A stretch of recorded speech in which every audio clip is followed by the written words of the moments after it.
guys, magandang araw sa inyong lahat. Magandang hapon, magandang umaga, magandang tanghali, magandang gabi.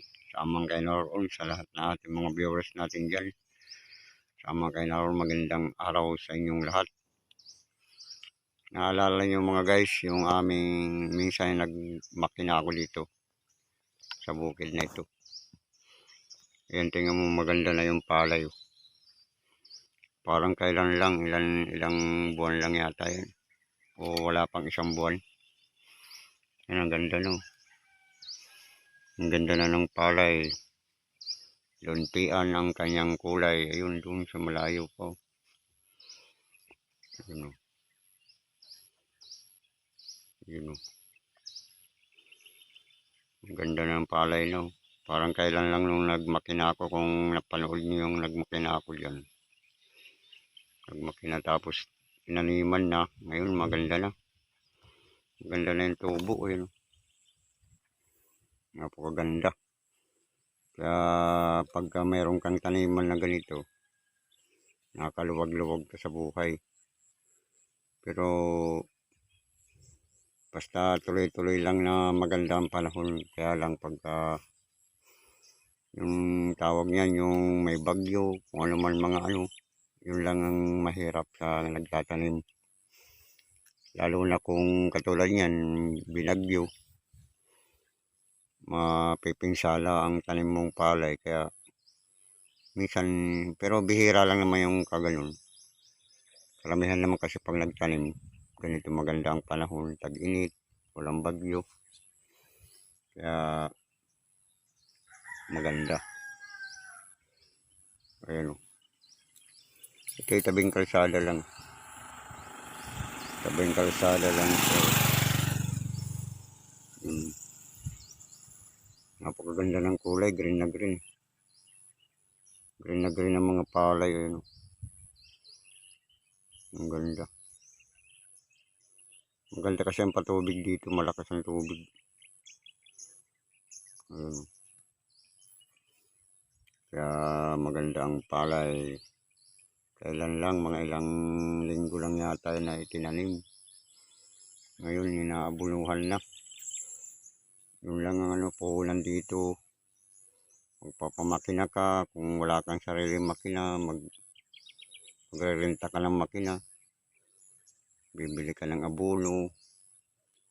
Dinadamuhan pa yan, kasi minsan may mga damo siya.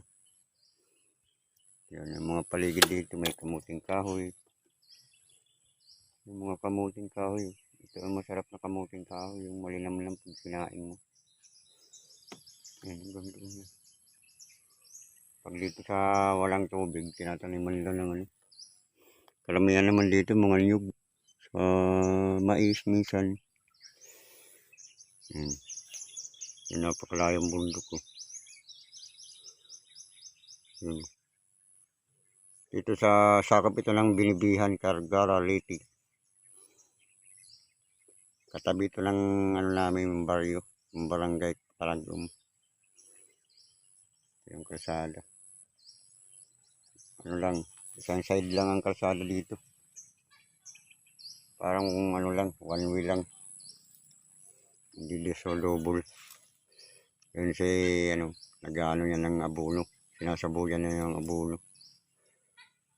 Sa maganda ang ano, tubo. Yung malayo yan, nandoon po. Kaya pag may taniman ka dito, napakaganda. Libre ka na sa bigas. Sa isang taon yata, dalawa o tatlo sila nagtatanim. Ayun. Ayun. Ayun si Kuya ba yan? Si Kuya nag-ano siya, nagsasaboy ng abono. Mayroon siyang payong. Ayun.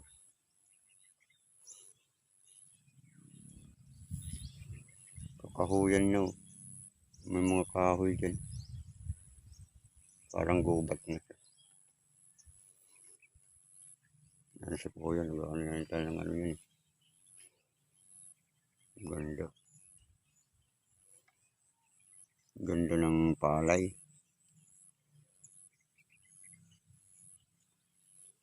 Ay, si kuya.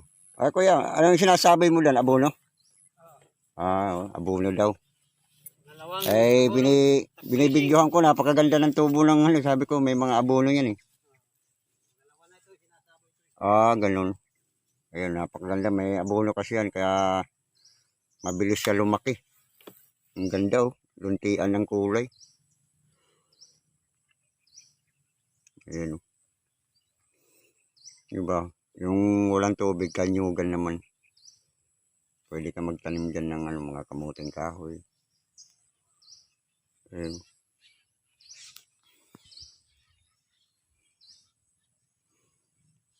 Ayun.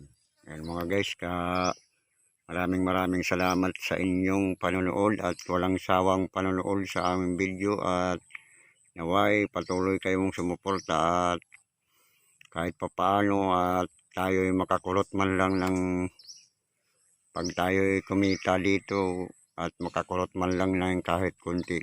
Kaya salamat sa inyong lahat na aking mga viewers. Naway paki-share lang ang video na ito at subscribe sa lahat ng aking video. Naway panoorin nyo ang walang sawa na panonood na kahit paano at tayo ay makatulong man sa iba kung tayo man kumita dito sa aking mga video. Kaya yan mga guys, maraming salamat sa inyong lahat.